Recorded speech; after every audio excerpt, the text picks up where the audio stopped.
Buenas tardes. Estoy segura que a esta directa se van a conectar algunas personas, sobre todo porque es un día muy triste para nuestro pueblo. Es un día triste para las personas que con mucha vehemencia hemos defendido el caso del niño Amir Ortiz Ramírez, un niño cubano que nuestra comunidad estuvo completamente determinada a salvar por medio de ese visado humanitario, por medio de esas acciones que pudimos hacer en contra de la dictadura, que garantizaron que el niño pudiera llegar vivo a los Estados Unidos, pero que lamentablemente hoy enfrentamos la noticia de que a las 5 de la mañana el niño falleció. Yo sé con cuánto dolor hemos recibido esta noticia. Necesité algún tiempo para poder conectarme en esta directa porque realmente no me sentía cómoda para hablar.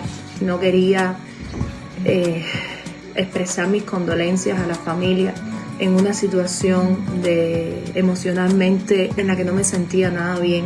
Yo soy madre, sé perfectamente lo que sentiría. La mera idea de perder a uno de mis hijos no es que me haría sumamente infeliz, es que sencillamente acabaría con mi vida. No puedo concebir la vida sin ellos. Y estoy segura que la madre de Amir, Elianis, en estos momentos se encuentra en una situación emocionalmente tan delicada que si alguno de ustedes le está escribiendo algún mensaje, le está haciendo llegar sus condolencias, realmente ella no está en condiciones de atendernos a ninguno, no porque no quiera, sino porque su dolor va más allá de cualquier razonamiento lógico o de educación que ella quisiera poder tener. Yo sé cuánto esta comunidad ha apoyado al niño con medios económicos, con su propia sangre, con campañas publicitarias, con denuncias. La razón en días posteriores o en las próximas horas se conocerá bien qué fue lo que sucedió, por qué el niño no resistió. Pero bueno, tienen que saber que el niño salió de Cuba en una condición de salud muy delicada. El niño en Cuba contrajo 2 bacterias que pusieron su vida en peligro en las últimas horas. Bacterias que él se las llevó desde los hospitales. Ese tipo de detalles los van a conocer, o sea, todos los detalles que necesiten saber van a ser expuestos.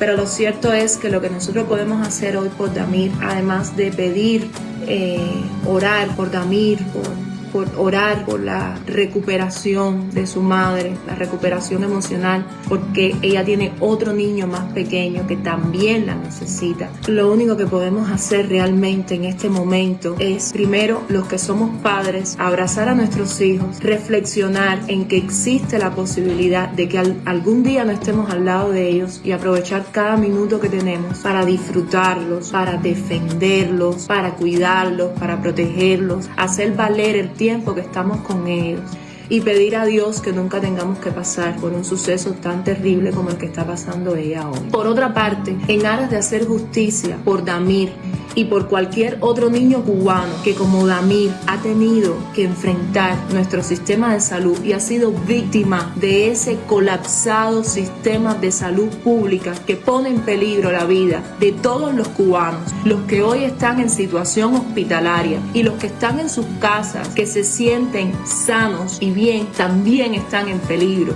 porque la situación de nuestros hospitales expone nuestras vidas, las pone en riesgo, y por eso nosotros tenemos que exigir justicia y exigírsela a los organismos internacionales. No pueden seguir haciéndose oídos sordos ante la situación, la profunda situación de crisis humanitaria que enfrenta el pueblo de Cuba. Eso se lo debemos a Amir y eso se lo debemos también a nuestro pueblo. Yo he preparado unas palabras para conocer brevemente sobre la historia del niño, que tenga más alcance, y para que tengan más alcance las preparé en inglés.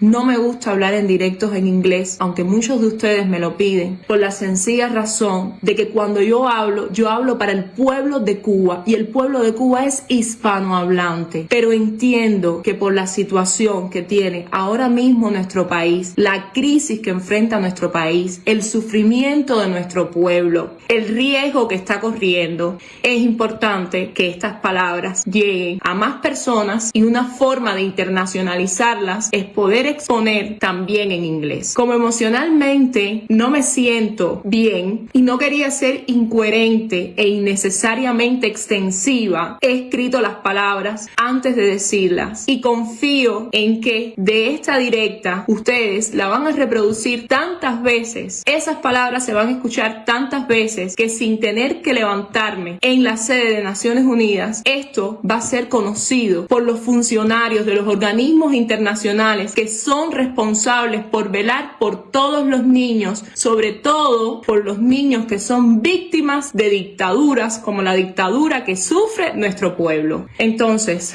ya para despedirme de ustedes en español y comenzar a hablar en inglés, lo único que les pido es que compartan muchísimo para que los gritos que estamos dando hoy de dolor lleguen directamente hasta los funcionarios que tienen la obligación de reclamarle a esa dictadura por los derechos humanos en Cuba.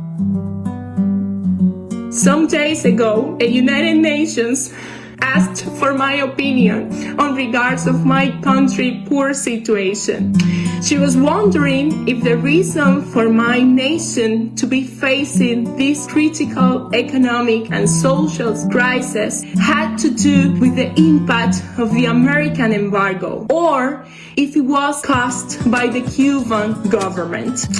And just today, I feel determined to support the fact that the real blockade our people suffer is the blockade implemented by the Cuban Communist Party.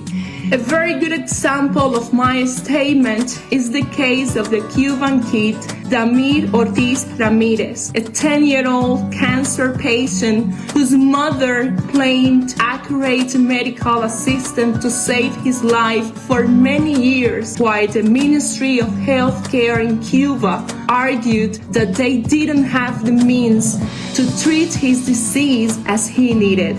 That same ministry, who is unable to afford treatments for his own population, trades medical services with over 90 countries worldwide.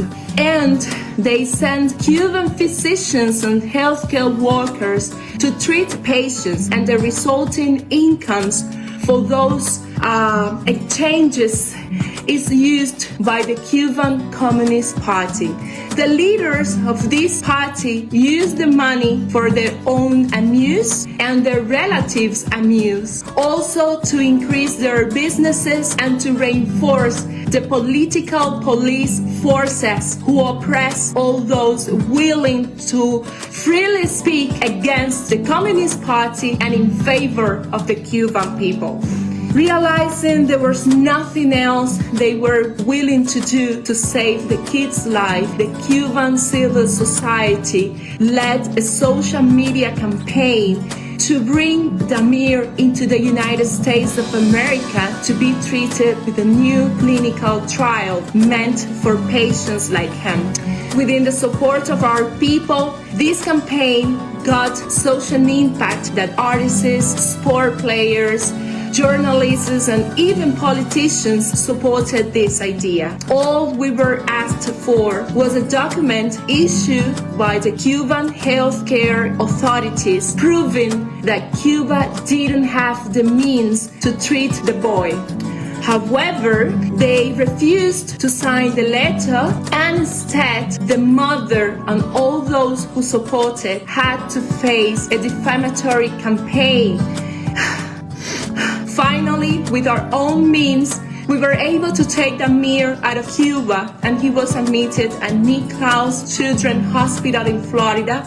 And just a couple of weeks ago, we were able to do this. Regretfully, despite our efforts to save his life, this morning the child passed away. The reason? A bacteria he got while staying in the hospital in Cuba, and also the time that he had been wasted because of the Cuban dictator's denial of a letter recognizing our hospital lack of resources, supplies, and staff to heal our own community.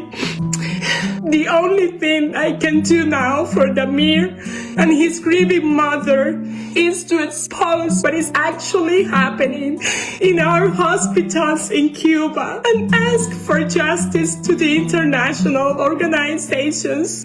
Our hospitals are to be compared to those in war areas. The lack of resources, the awful hygiene conditions, the shortage of medicines, biotechnological devices, and food are all results of the true and cruel blockade imposed by the Cuban Communist Party to our people and put in great danger our kids, mothers, and population in general. Miguel Díaz-Canel Bermúdez and the Castro family keep making money out of our natural and human resources while our population remains poor and socially abandoned. Please pay attention to the real Cuba so we don't have to keep crying over a relative loss.